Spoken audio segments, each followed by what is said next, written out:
Welcome to Bob's Radio. My name is Rio Raymond. It's been a long time, but finally we're here having a chat with one of our artists, Holly Natasja. But this Natasha is spelled a little differently, and there's a lot we're going to discuss about her. Born in Belgium, but raised in Bondi and across Europe, of course. Welcome to Bob's Radio, Holly. Hello from London. So good to finally meet you face to face. Like, I mean, face to face online, not face to face. Yeah, that's it. Yeah, yeah. Well, in the virtual world, it's pretty much face to face, huh? Yeah, and it's so good to see you smiling all year to year and seem excited for this chat as much as we are. Yeah, Of course, the excitement doesn't show on the face, but deep yeah, within, very excited to, have a chat with you and understand your journey as a musician. So yeah, you grew up, I mean, you were born in Belgium, which is currently like you could say it's like the capital of EDM music or festivals of sorts. And then you had yeah. a stint in Europe as well, going about doing your music, learning a few things. And then you went back, can I say home to Bondi? Yeah, home. Australia's home. My parents are Australian. We were living there for my father's work at the time. And just to ask you, there are a lot of pronunciations that are mispronounced, Bondi or Bondi. Bondi. I see a lot of the rescue, the beach rescue, Oh, yeah. Bondi rescue. They're So, very famous. Anytime I tell someone overseas that I'm from Bondi, they're like, "Oh, we watch what's it actually called? I don't even know. Bondi Bondi, okay, Rescue wait, is what it's let me called." pronounce it Yeah. right. Bondi rescue. Yeah, Bondi Rescue. I mean, I see those guys walking when I'm walking around Bondi. And if I'm ever with my nephews or anyone from out of town, they're like, "Oh my God, it's the guys from Bondi Rescue." And I'm just like, But absolute pleasure having you on board. And it's been a long wait, but worth the wait for sure. To start, Yeah. let me understand Holly as a person. Is this your real name or is this your artist or stage name? Holly is my real name. Natasha is actually my middle name. And because I was born in Belgium, my mother decided to spell it the Dutch way. So that's why it has a J and it's not IA like most Natashas on the planet. And yeah, she just wanted to kind of maintain some of that heritage, being born in Belgium and being raised in Belgium and growing up there. Yeah, so I won't divulge my surname. So would you say you're more Belgian or Australian? I feel more European. I was going to come to that. Yeah, when I come to Europe, I just feel like I'm home. I haven't been back to Belgium since leaving. I have some very beautiful friends there, which I really call family. We've stayed in touch over the years. That they really raised me along with my parents, and influenced me, club culture, etc. But Europe feels like home. I'm a bit of a nomad though, so I think living out of a suitcase also feels like home for me. And when you say European, you also speak of, or rather, have told us about how you had great influence in terms of European music over the years, but then you also become a Yeah, DJ in Australia. What is the difference yeah. in terms of musical culture in Europe and in Australia? Well, in Belgium, obviously, I was raised on new beat culture, which was kind of late 80s. Club music was really thriving here in electronic music, very minimal beats and analog back then. I was just obsessed the minute I heard it. Prior to that, it was like Madonna and Kylie Minogue and Eurovision. When we moved back to Australia, I got very involved in surfing, beach culture in Australia. And all the road trips to the beaches, etc., was very much punk music, grunge rock music. So that kind of influenced my musical journey as well. I was in a punk band for a while, playing the live scene in Sydney, which was so much fun. And what I love about punk music is just freedom and just such raw expression. And I guess that kind of as I discovered clubs, and well, actually, I was clubbing since I was 15. I was illegally getting into clubs here in Australia, just dying to be on a dance floor and staying out all night and just again felt so free and lost. And it was just where I felt like I belonged. And I guess punk music ended up sort of influencing my vocals a little bit in dance music, but I felt more drawn to dance music than rock music. So I started DJing for a while when I lived in Queensland and played at clubs and parties there. And then a move back to Sydney again, and I just really, really found my groove in terms of meeting producers, worked in the music industry for a while, and yeah, I just settled on dance music really. It's pretty. I mean, I wouldn't say it's rare, but it's very uncommon of sorts when you have someone who's from the punk genre, and then you go Mm. into playing. I mean, being a DJ, and then you belt into EDM and dance music. So, do you Yeah. ever get question of people who looked at you, are you all right? Because you're going from punk rock to this. I de I definitely get a lot of people questioning, are you all right? But I think it's I said to my mum once actually, what like why don't you think I've made it yet, or I've done this yet, or I've been interested in so many things, and that's what mum says, you're just so curious about so many different things. I don't know if you know this saying in India, but it's the jack of all trades and the master of none. Do you know that saying? Yeah, it's. I think it's more universal than Indian now. Yeah, so I kind of that I really relate to that, and I guess that's why I've honed in on dance music in the end. But I'm definitely a nomad. I love to travel. I love to try everything. I'm very confused. Wow, that's the order of the day for a lot of people in today's time is because it's not anymore stuck to sitting on a 9 to 5 or just doing a certain pattern that you used to or stereotyping yourself, but it's more Uh, about exploring. And I'm guessing that's what you've been doing because when you look at the influences you speak of in your life in terms of music, there is Madonna, yeah. pop, then you have Skrillex, which is dub, and then you have Oh, Prodigy. and all those tech sounds he Yeah. does, and even his later stuff, very Middle Eastern Indian drums and oh, And I'm just like, there are very few who would appreciate these three different genres and say, I'm influenced by them, right? yeah. What about each of these has influenced you? I think the way they make you move. What's your favorite I Madonna just song? Oh, Madonna. Well, good point. And beautiful question too. It's so nice to kind of see it on the other side. Um, Madonna, when I first saw her image before listening to her. My father had a massive vinyl collection, massive. It spanned an entire wall in our apartment in Belgium, and I think he pulled it out or I saw it on the floor. I don't remember, but I saw her, that Like a Virgin album. She's staring up at the camera, wild hair, she's sitting on a bed, and I was just like, who is this woman? And Dad's like, oh, that's Madonna. And so I was like, play it. And then I heard the sounds and I was just like, wow, she was just raw and free. And Like a Virgin was a very controversial album and a very, she was very controversial. And I was just like, wow, this is the rawest, wildest, most rebellious, revolutionary woman at the time. Yeah, I And started with Skrillex, an you in. did mention about the sounds being very intriguing because it's a sudden Yeah, drop and a high and like, just mix everything together. yeah, yeah. What about Prodigy? What about Prodigy that, got your liking to them? Yeah, Prodigy in a way very similar to Skrillex, more on the electronic dance side of things, but the Prodigy has these loud piercing sounds, those tech sounds that Skrillex is into too, or the music that I like of his that is.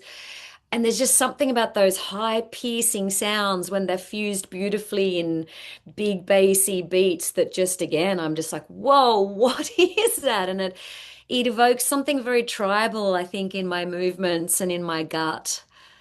I Yeah. would you call it like a phased movement of choice of these artists? Like I'll give you an example in India. In the early 90s, you had like a certain audience listen to, let's say, late 80s or early 80s disco, and then it went on to hip hop. And then in the 90s, it was pure pop era. So you had your Backstreet Boys and your Britney Spears would come in somewhere. And then it slowly moved into when you get into your teens, you're hitting like heavy metal, your Maidens and Metallicas. And then once you get in, just you're getting out of your teens, you're like, wait, there's something. This is more like a discovery pattern, I'm saying, where you get into Very house or true. trance, and then you come back now and you say, wow, retro music, that was something else. So it's that sort of a phase. Yeah. Yeah, no, I think you've nailed it. I think it's very experiential. I think it's very much the phases that you go through.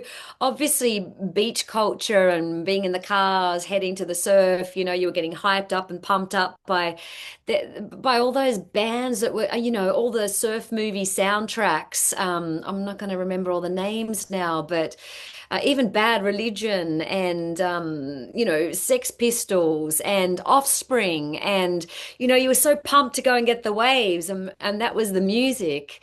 Madonna has been there. I'm just getting chills. Madonna for me really has been there the whole way through. What I When I started to understand who I was listening to and what she was all about, not just sort of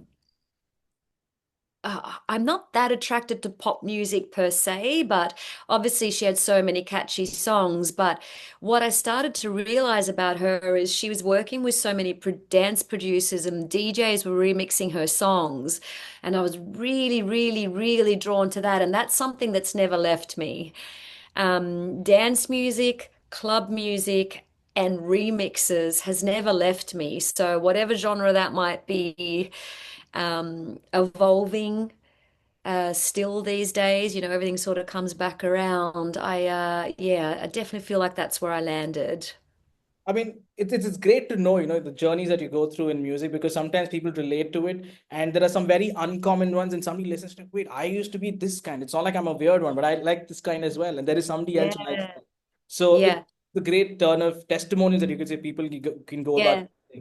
Now, Yeah, and let's say, look yeah. how exciting music is. Like even hearing you talk about your journey and what you were into throughout the years, like it connects people, It's such an exciting thing and it lights up your face like it does my face. It's so cool.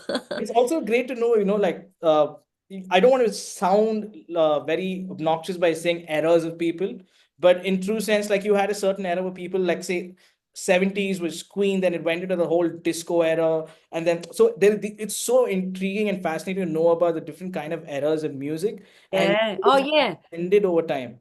And Yeah, and sometimes you also listen to the music that your boyfriend or girlfriend was listening to, just to kind of be a bit cool or oh yeah, I love them too. I'm going to bring this point back in the interview in a bit. Okay. But coming on, let's come back to you. So this influence of various artists that come together. You go about DJing, then you see a musical side of you. Now in India, music, at least from the generation that I come from, not that I'm very old, but I'm saying it's usually like you have a very academic career that has been focused on, and music becomes like a side phase unless you're like really really talented. But when we look at the West or countries like Australia or sorts, there's a lot of liberty and freedom in terms of the choice of career you choose. So, was there something that was a premier option for you, or was music like a latter option, or was it like music was your prime thing to do? Yeah, look, with me personally, I've had a lot of opportunities for it to be the prime thing to do. And I don't like to have regrets. So looking back rather than going, I should have really stuck that out or done that. There was record label interest. Had I still been DJing, which is how I fell in love with the Prodigy, by the way. That's when I discovered them. I had all these amazing opportunities, but again, I was just a little wild and curious about everything. And I think you touched on this earlier. Sometimes we do the safe things, right? And for me, I fell into corporate life and I started making good money and fell into the music industry. And that was music, right? And I worked for the big boss in Australia and Australasia, and also he looked after Asia and New Zealand. And I got to meet all my idols and I got to learn the inside of a record label. And I made so many amazing connections and met so many incredible artists. And before I knew it, I was kind of swept up in the corporate world. The great thing about that was that it gave me decent money to be recording on the side all the time with great producers and put together an okay video when it came to that, because it's very expensive. And then my last job, which was amazing, got to travel the world and do all these great things, but all my songs were piling up. I had like 10 songs sitting in the background I'd never done anything with. And that's when I sort of thought, I am going to have regrets if I don't do something with this. So I left and I've taken a good year off now just to concentrate on this. And that's why I'm in Europe now to try and muscle my way into the festival circuit. And I'm heading to Ibiza on Friday to get my songs out there. And there's a lot of new music coming. And so I'm just giving it my all now so I don't regret. So it sounds like a song already, giving it my all. Yeah, yeah, giving it my all. Yeah, I love that. Now, now that you've spoken to me about how, you decided to take this path on, what were your initial challenges as an artist to get even one song out? Like you've been playing music for a lot of people, but then now, I mean, off a lot of people, but then it just Yeah, one yeah. song of yours out. You know what my biggest challenge was? It was me being a bit too shy. You obviously not all the time. I don't like to uh, put constraints on things because I believe anything is possible in life to a very large point. And music can be expensive, especially when it's you're wanting to work with good producers and you don't know how to do it all yourself, or you're in a busy job and you've got the money to spend to help to get great help and to work with great producers. That the money side of things aside, it's actually quite easy to get it out.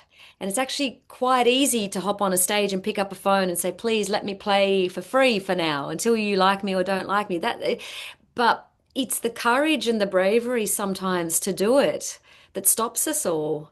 And I think for me, I was really, really shy. I'm actually a really introverted person. Once I put the makeup on and hop on stage, it's like Sasha Fierce. It's like do or die, I have to do it now.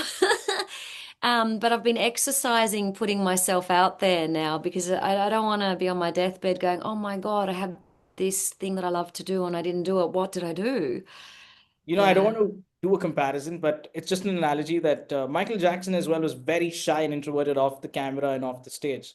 And on yeah. stage, we all saw the beast that he is, right? Oh, And I think that is a thing for a lot of people. And I would say I was also certain introverted at a point, but until you're put in that space or on that stage, yeah. then you are rollicking all through. So good on you for breaking the ice and choosing to get onto music. And whoever you made that first call to, congratulations now because you've come a long way. Yeah, thank you so much. I really appreciate that. That's so cool. And A- for your support. It's been really cool. Anytime. Now, let me ask you this because you also worked in the labels, right? And you're an independent artist right now. What do you Yeah. think is the future? Is independent music the future, or you think labels will still have a control?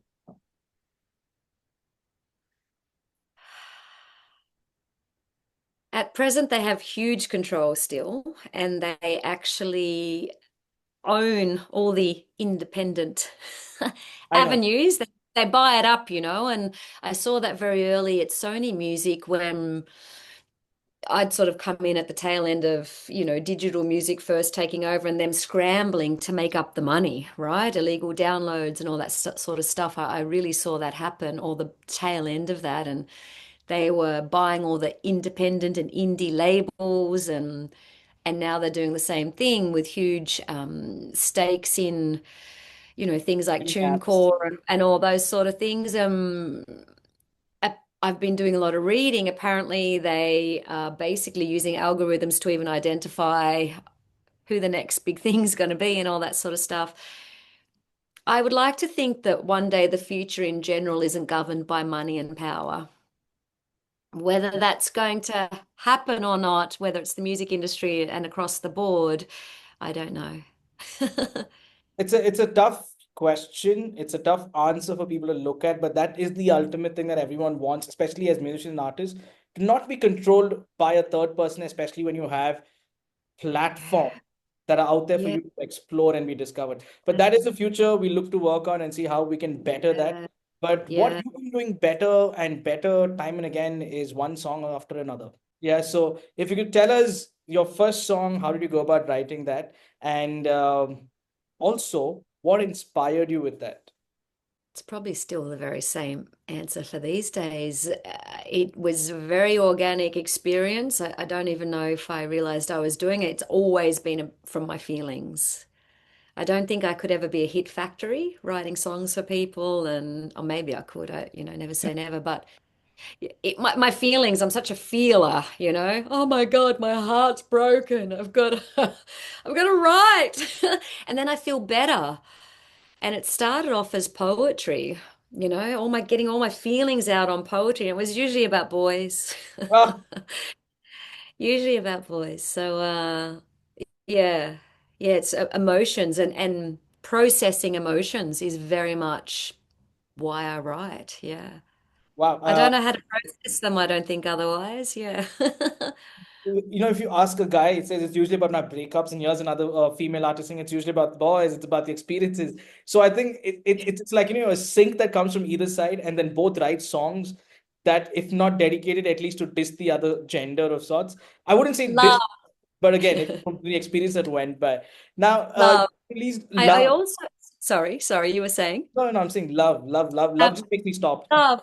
Yeah, but I guess, it's a starting point. A lot of my songs these days end up having political themes very subtly and empowerment themes very subtly. I don't want to be a feminist or anything like that, not, which is also incredible, but, and also just, to be a bit of a truth teller, but mix it all in a dance track. Can I say you're somewhere in the right direction, at least in terms of your lyrical game? Because we were doing a research in terms of how people listen to music in terms of generations. Of course, the one senior to us would listen to retro and then post that like a little bit of hip hop. We would listen to retro and our classic rocks and stuff. And it's Yeah. transcended to house, whatever. But then today, they say the Gen Alphas, 13 to about 35, the future of tomorrow of sorts, their music is more connected to how music was heard back in the day, which was purely based on lyrics, experiences, and feelings, and not like a formula driven hit number. So that way, Yeah, you will connect, and I'm sure you're already connecting to a lot of your yeah, audience. And we would love to see this happen to a lot more artists who are doing the similar kind of work as you. So, yeah, I think is that little bit of a political track that you wrote. yeah. Which one is? The president or presidential, if I'm right. Yeah, yeah, presidential. Yeah, it was. So that started off again. Um, Actually, it was like this magical thing, as music and creativity obviously often is. I don't know which came first. It was in very quick succession. I'd had this amazing night with this gorgeous friend guy, and he actually called me Miss President at one point in the night. I was like, oh my God, these guys don't realize I'm about to write a song about this stuff. And then the next night, I was hanging out with my bestie and my producer, Divi Poda, and he was playing me a whole bunch of his new music, and he played the instrumental to Presidential. And I was like, whoa, I will pay you any money to own that song. Not that I have any money, but that's how excited I was. And he said, "Oh, I've had a rapper in London rap to it." He goes, "But I don't know if I like it." And I was like, "Please, please, please." I said, "I started writing something last night. Can I?" So it was presidential. And then I said, "Divi, you need to rap on it." Actually, I'm not allowed to tell anyone that. Okay. You already started. Let's go.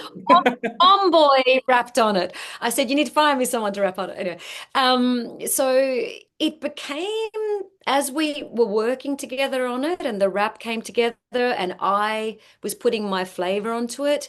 I was working in the corporate world at the time and the presidential election, Trump was coming about, and it just became this song about secrets, global agendas, presidential behavior, people all putting their corporate suit on during the day and then misbehaving or just being wild and free at night. So it just became this beautiful conglomerate of a mashup of humanness with the political edge of a bit of a revolutionary undertone. The rapper with the mask, sort of, that anonymous kind of feel in the video. And yeah, it's one of my favorite songs.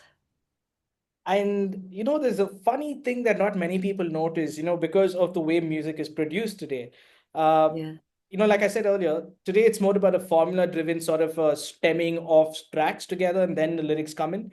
So yeah, nowadays, I'm not going to say that it's the case with everybody, but then most of the people who listen to music today are not focused on the lyrics of the songs that come by today because you're so driven by the beats and the BPM that the lyrics yeah, are always like playing second fiddle.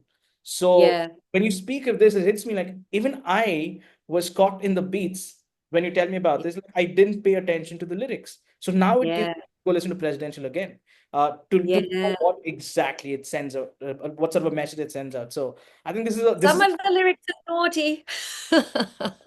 I will look forward to that. Like I think this is a message to a lot of people who consume music today that we need to focus on how music was heard, not only on the beats that are Yeah, electronically programmed. but the art and creativity that comes in with the lyrics. So that is also that's the most beautiful part of a song. Otherwise, it's just called music. It's not a song then. Yeah. One of my favorite quotes is the beauty resides not only in the melody, but in the lyrics as well. I think as I started writing as poetry, lyrics to me are really, really important. And because I don't have yet the skills, I can dabble a little bit, but because I don't have the skills on the production side of things, more often than not, the lyrics and the melody will come to me first. And then I'm like, oh my God, who's going to help me with this? Who's going to turn it into the reality and the banger I can hear in my head? Other times it'll be like presidential, where I've just started, you know, with a pencil, just ideas, and then Divi will come into my world, or it's yeah, or I'll say yeah, for me, more often than not, the melody and the lyrics come first, just because it's all I've got to work with until I convince other people to Now make you the mentioned vision. two separate scenarios. One is of how you're writing your songs, and also have you heard a track before and they said, can you, I will do anything to get that track. So Yeah. what comes first? I know it's like the chicken and egg sort of a Yeah. analogy, but what comes first Yeah. in your case, the lyrics or the beats or music in per se? For me, it's almost 50-50. At first, it used to always be the lyrics because that's all I could do.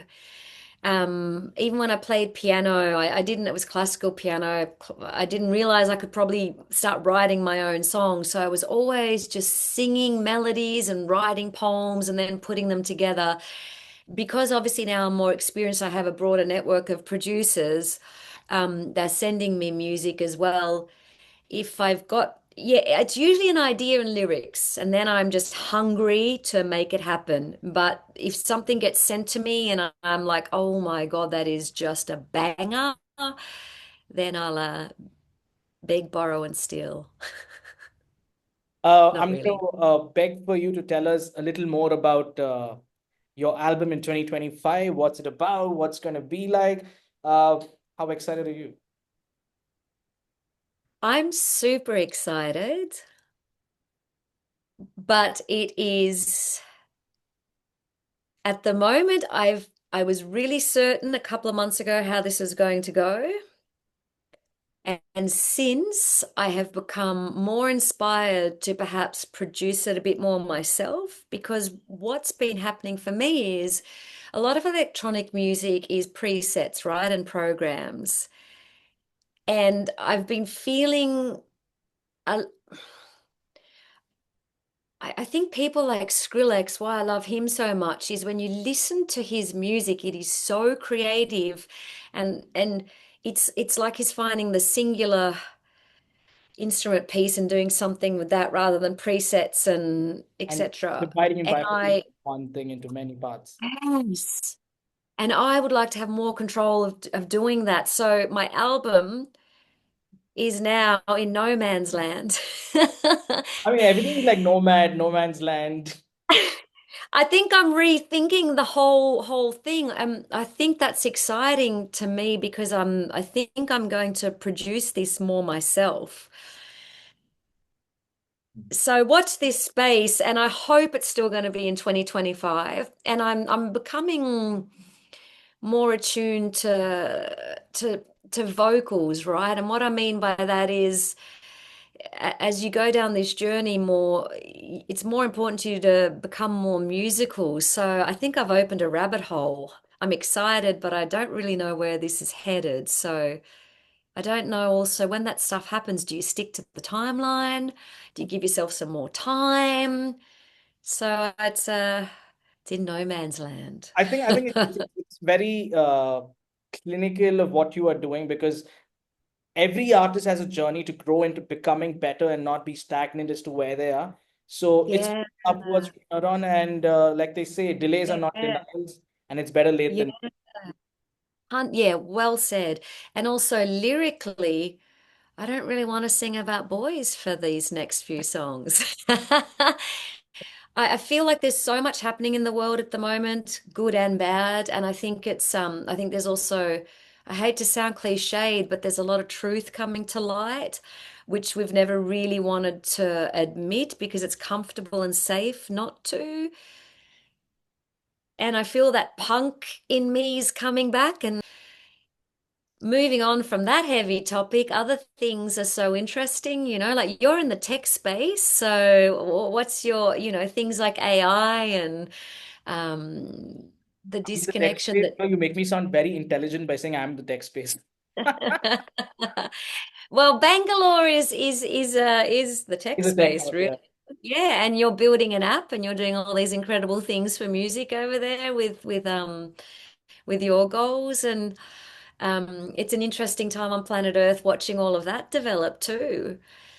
Do You we sound really like want Mother Earth. AI running everything? I don't know, like all these things are You sound important. you sound like Mother Earth, interesting time to see things happen on planet Earth, like you're watching over. But that's a perspective a lot of people have. Like, the way that people address the world, or the way that people talk about the world, that speaks in in quantums of what their inner qualities, how innate they are in kind of being the person they are.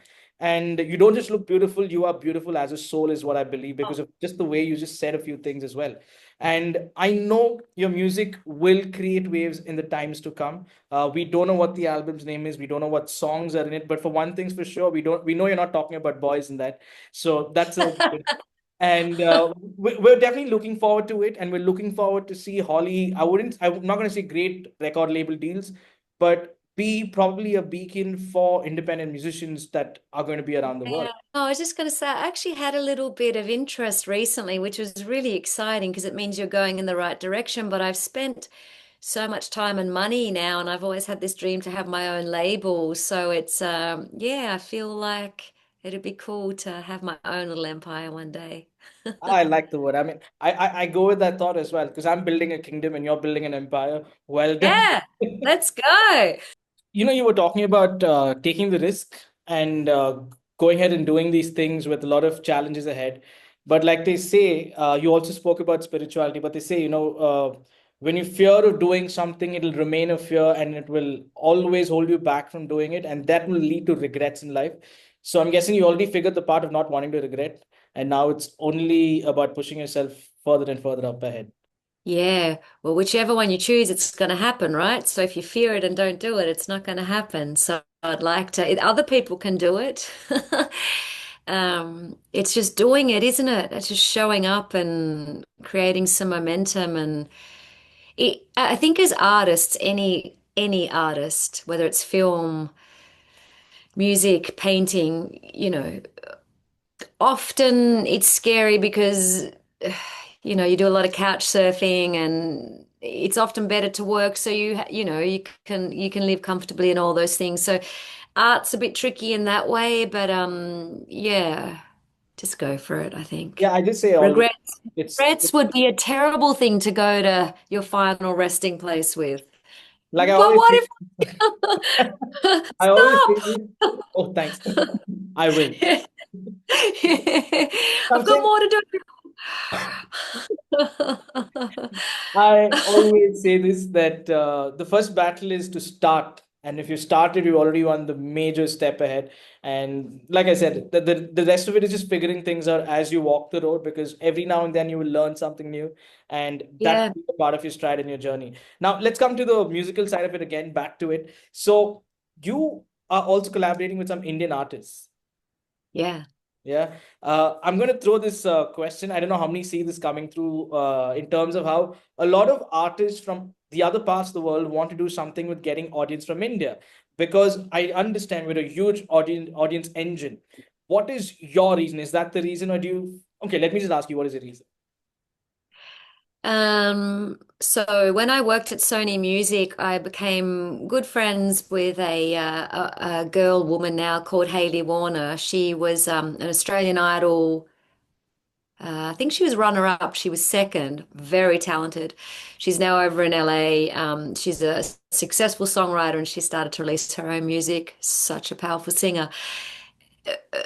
She sort of said, I said to her one day, I'd love to be recording music myself. She said, why don't you? And I said, I've left it so long and I've been in the corporate world now and I don't really know any dance music producers that are doing it anymore. We're all working now. And she goes, I know a dance music producer. She goes, here's his number, Divi Poda, call him tomorrow. So she gave me the contact. So it wasn't by choice for it to be an Indian producer.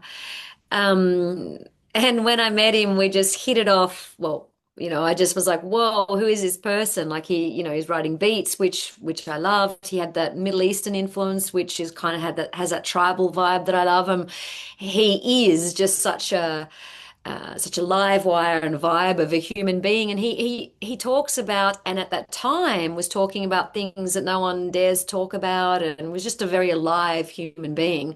So it wasn't a conscious choice to go find someone from India to work with. And this was over 10 years ago now.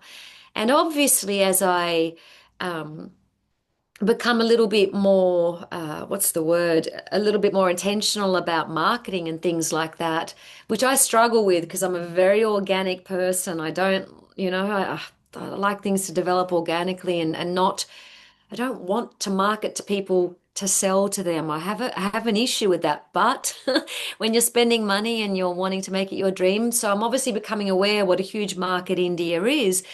That said, I'm getting the most support from India without trying for it to be that market. So there's something in the stars with me in India, I don't know what that is or what that means. It's organic, which is beautiful. I And the sound, understand I the love the sounds. I understand Sorry. the whole marketing thing of it because it's such a burnout. Every artist who I've spoken to has spoken to me about the burnouts because you're usually putting content on Instagram to drive traffic to your streams, which, if I give you the numbers, it's very startling. Your conversion from Instagram to a stream on Spotify is 0.17%. You discover Unless you're posting ads. Yeah. unless you're Yeah. posting ads. But then again, it's not converting to a stream. It's converting to a view on Instagram, which is not fetching Yeah. you.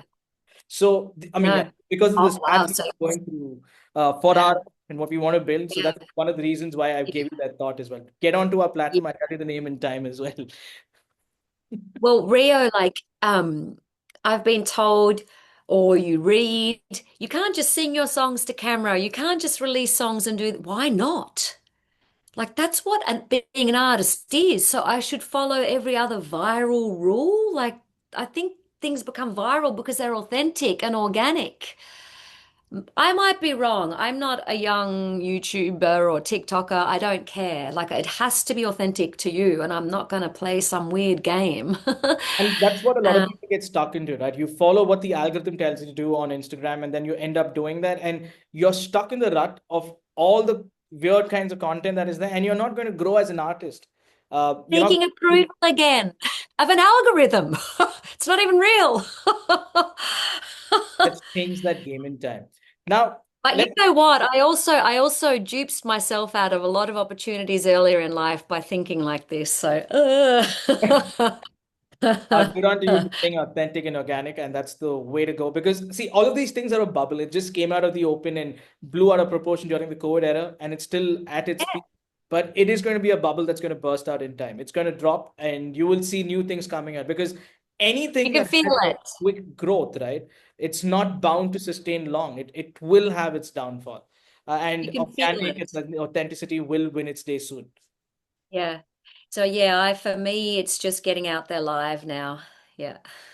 Life is the way, and I wish, a lot of we get for us, it's like for us, for me at least, for me, it's a dream to watch a favorite band of mine like Journey live once in a lifetime. So things like this won't happen, but I'm sure there will be a lot of artists from now who'll emerge from the indie scene who will create amazing music. There's also this one artist I really love his pen game. His name is Dax. He's from the US. He does hip hop and rap and stuff. His pen game is off the hook. He's got a great following. He's got great streamings as well. But again, does he come out to be as big as the artists who are portrayed out to be big in the market? No. But he's big in his own field of sorts. So this is what we Mm. want to do, not just as Bob's, but also as what we want to build for the ecosystem of independent music, that you have the freedom. You take care and rather capitalize on a creator economy that you build, not being controlled by somebody. That's what true freedom of an artist is, and that's what we want to bring to the table. So high times for that. And you spoke of collaborations, and I'm sure you'd have gone through a lot of artists across globally. If you were to choose to collaborate with one artist, who would that be? Whoa. Oh, That hard? Or are there too many?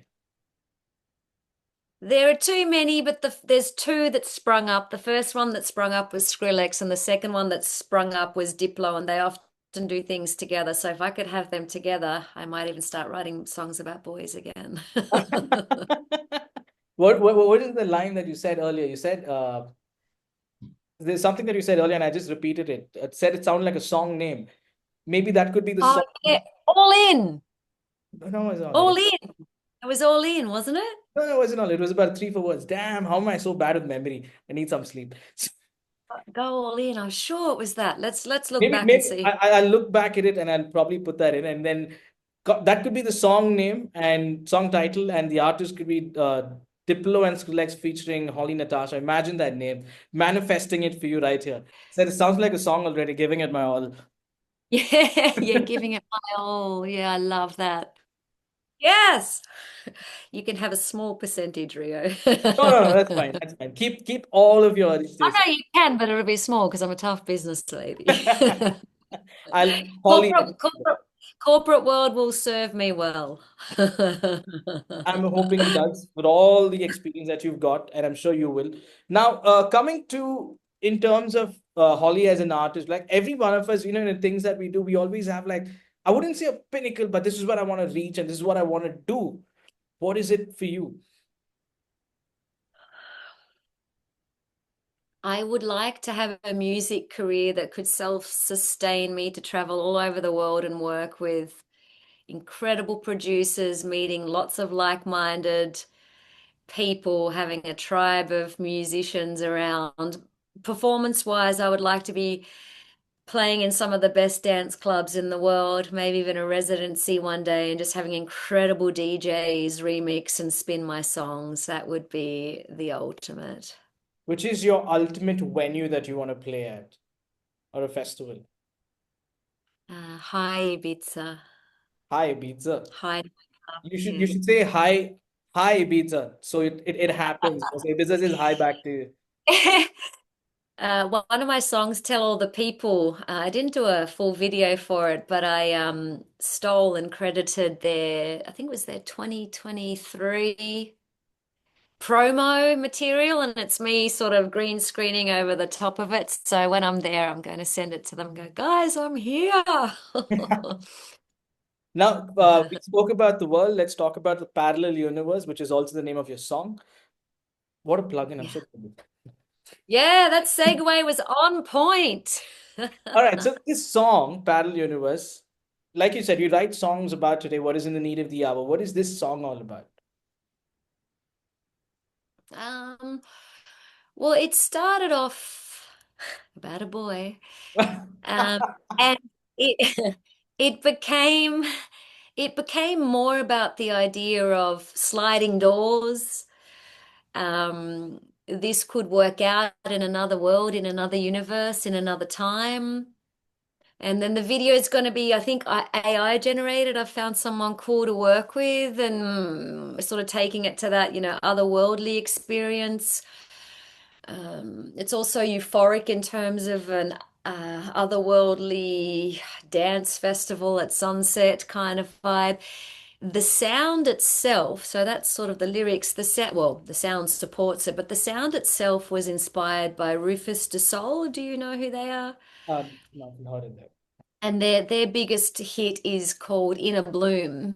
And there's a drop in that song that is spectacular and takes you on such a journey. And the drop in Parallel Universe, even though it's kind of it's a radio song. Like if this song could actually get the support, it's a radio song. It's a great, great song. Liam Quinn, who's a really successful EDM producer in Australia and Sydney. It's a good song, even if I say so myself. And the drop is really Rufus inspired from Inner Bloom. They are huge. They play a lot of outdoor festivals. They haven't given in to 2-minute TikTok viral songs, and they're very much in long form festival, organic sound, dance music, electronic sound. So, a bit of an ode to them and a direct nod to them as well. Very Wow. euphoric electronic music, really beautiful stuff. A lot slower than my other stuff. It's 120 BPM, whereas my other stuff sits more at 132, which is a lot faster when you start to dance to these songs. But it's not like it's your only slow song. You also have an acoustic version of Falcon. Oh no, Tell All the People and Beautiful Yeah. Nightmare acoustic. Yeah. Yeah. No, no. I love your knowledge of my repertoire. It's awesome. Falcon 50, good song. Um Yeah, the acoustic the acoustic songs, yeah. I went and wrote with a couple of guys who are Australians, but they live in America in Ojai, California, and we did acoustic songs, which was what they basically not which is what they influenced me to do. And they're beautiful songs, and one of them is doing well on Spotify and for me. And but I just couldn't let it lie there. I had to do remixes of them. But it's probably the success and the or the well-received acoustic songs that's made me start to get confused about my album. It's like, wow, this authentic kind of I don't want to do acoustic songs, but this space is there's something in this, you know? Yeah. I'll make a confession. I'm a sucker for acoustic songs. I like Who listening isn't? to acoustic covers a lot. Like one of my playlists is acoustic covers of some of the originals. It's so, I mean, some people like, hard hitting rock or EDM music when they drive, but this is so soothing. You feel like you can sing as much as terrible as I sound, but I feel like a singer when I listen to them. Yeah. What's your favorite? My favorite is Faithfully by Journey. I mean, I'm a huge Journey fan, so Okay, acoustic cool. covers Faithfully, or I mean, I'm being stupid by There's saying, so many, yeah. yeah, like I don't know if you heard of this group called Music Travel and Love. No, The I don't think. twins who travel around the world playing covers of songs. Uh, they're pretty big, and they did a song of Backstreet Boys in Philippines. As long as you love me, I want it that way. And they also did Stand By Me, for which one of my friend, who's a great country singer from India, now he's based in Dubai, so he Wow. was a part of it. And they did this version of Celine Dion's "When You Want It the Most." What's the name of the song? When you want it Hey, the you can sing. uh, I think it's called "That's the Way It Is." I'm not sure of the name of the song. It's a Celine Yeah, Dion yeah, song. yeah. Yeah, And yeah. when these guys sang it, I mean, I've heard Celine Dion songs like, all my growing up years and formative years. But when I heard these guys, there was something different. And every song of theirs adds their flavor. It's just about two acoustic guitars, an amazing location, and their version. No extra, absolutely nothing. And they sound so. I mean, I'll send the link across to you. You can watch them out. Maybe Yeah, one day they do. would do a acoustic cover of a Holly Natasja song. Yes. There's nothing like it, isn't it? It's like all in again. It's so vulnerable. There's nowhere to hide, and people that can really hold that space. There is nothing like it. And I think that's where music is born. Like I I also really the reasons I love acoustics is because one of my friends is a musician as well, and he also has got a corporate career. In my opinion, he is, for me at least, the best acoustic player I have watched, who I know of and stuff. He looks a bit like Slash with the long hair and stuff, but an amazing, amazing guy. So I mean, he's one of the reasons I listen to acoustic numbers. Oh, I love that. You know, I've met Slash. I had a dinner with him. So has he in India though. Has And he? that's what bums me out. He talks about meeting Slash, and then you are talking about meeting Slash. I'm like, damn, bro. Oh, it's written in the stars, like 6 degrees of separation less now. Slash is the nicest rock star and human being I have ever met. Amazing. He probably doesn't remember me being at the dinner table, but I will forever remember him.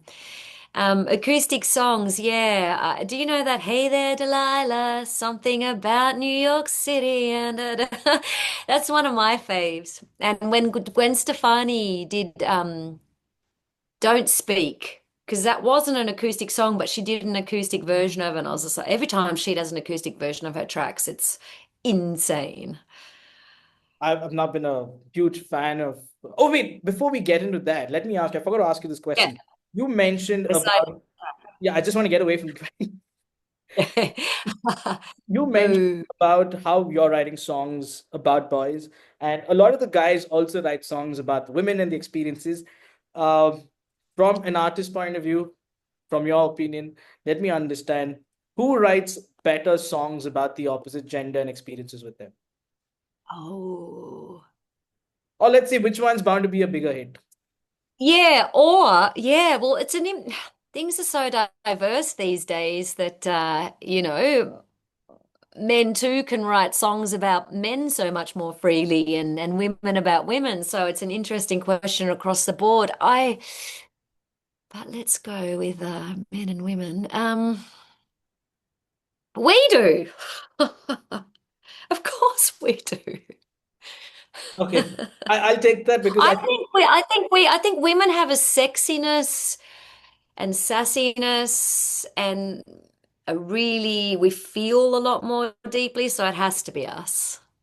it's more about saying, our kind knows our kind better than nobody else. So women, they know that they write best. But for us, I think the songs connect to us more from the men. That's the case across. It's not about being very, Yeah, well said. Yeah, not misogynistic that's in true. any way of sorts, but it's more about what connects with you. And I think when men Yeah, write, it speaks to you louder than a woman writing a song about a man. But when they do, yeah, it hits you, you're yeah, like, wow, she spoke my heart out. It could be that way as well. yeah. Almost makes it even more brilliant, doesn't it? If you can win over the men, or vice versa, you'll be And solving the problem of the yeah, so now world. coming to your performance today, I know you're looking forward to it. Do you have a couple of more coming in London or in Europe in the coming days? I head to Ibiza on Friday. So I'm just in the process of lining them up. So watch this space. Wow, I'm so excited for you, not just because of your travels, but also to know that, one of our artists, I don't want to make it sound like we own you. You're just collaboration with us. But I'm saying, like, it makes us feel so proud that, an artist of ours is touring across the world. Like, even if it isn't all across the world, but it is huge. And you could be like a beacon for many artists in terms of how to market, how to go about and put yourself out there because it is getting like a burnout. It is getting exhausting for artists. Maybe you could start consultation charges with a few artists and take care of the marketing with your record label. What all can be done? And we wish you just Yeah. the best for the album. We wish you just the best for everything you're doing. And there's a certain line from a certain artist, I mean, a big actor in India called Shah Rukh Khan. I'm thinking you should know him. Yeah, yes, yes, yes. Sounded very, pompous and obnoxious when I said that, but I'm hoping you know him. So there's a line in his movie like, I want to do these things because I don't want to regret the rest of my life. So I don't want to have what ifs in everything that I missed out of doing. So it's a great stemmer for people to, hold on to and start something where they are. Because when you hit a certain point in life, you might be thinking, damn, I Yeah, wish just once yeah, I did that. yeah. From your And words and sorry, you go. no worries. From your time and your space that you are in, it's great. I'm grateful because you even got to specify the time that you're in life because it's really sweet of you. Thank you so much. And we only wish everything going northwards from here on for you. Thank you. I will. Manifesting the song with Skrillex and Kipler. Yeah.